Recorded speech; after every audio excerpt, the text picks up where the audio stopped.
and make them all have fun. And we ablaze the fire, make it fun. Then we mash up the place, turn up the bass and make some sound. Boy, run. And we will end you will just like a fun.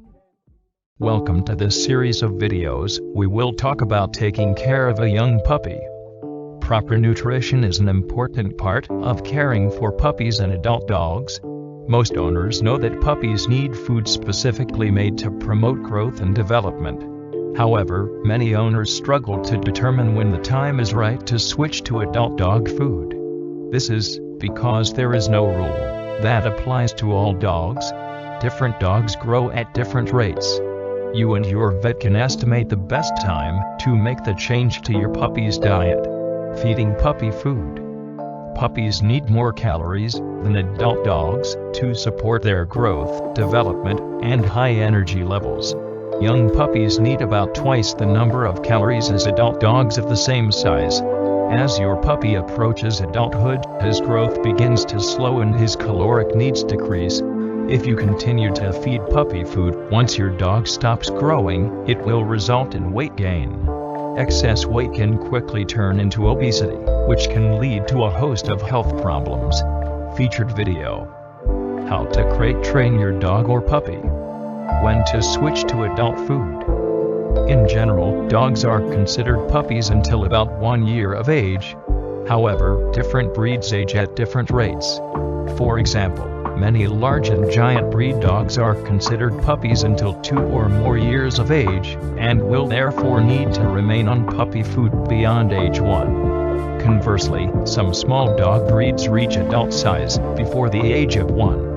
Your veterinarian is the best source of information when it comes to your dog's diet, so ask for advice before making the switch to adult food. When deciding on the right time to feed adult dog food, the goal is to switch to adult food around the time the puppy stops growing, but before he starts gaining excess weight. Keep track of your puppy's weight and height, and look for the numbers to increase at a slower rate.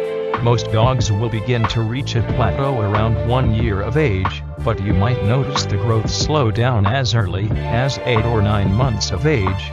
Assessing your dog's weight. Be aware that weight gain does not necessarily indicate growth.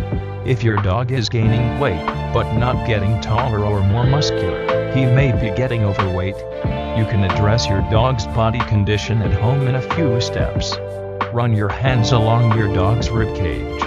You should be able to feel the ribs covered by a thin layer of fat.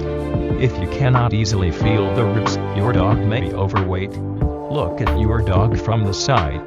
You should be able to see the upward tuck of the belly.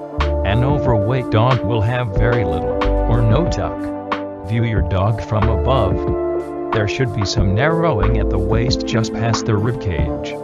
A straight or bulging line from the ribcage to the hips indicates an overweight dog. Very prominent ribs and a very small waist may mean your dog is underweight. Visit your vet for an exam to be sure. If your dog is less than a year old and seems to be gaining weight, you may need to simply reduce the portion size or frequency of meals before you switch to adult food. Vets recommend feeding young puppies 3 times per day. However, most puppies can go down to meals a day when they are approaching adulthood.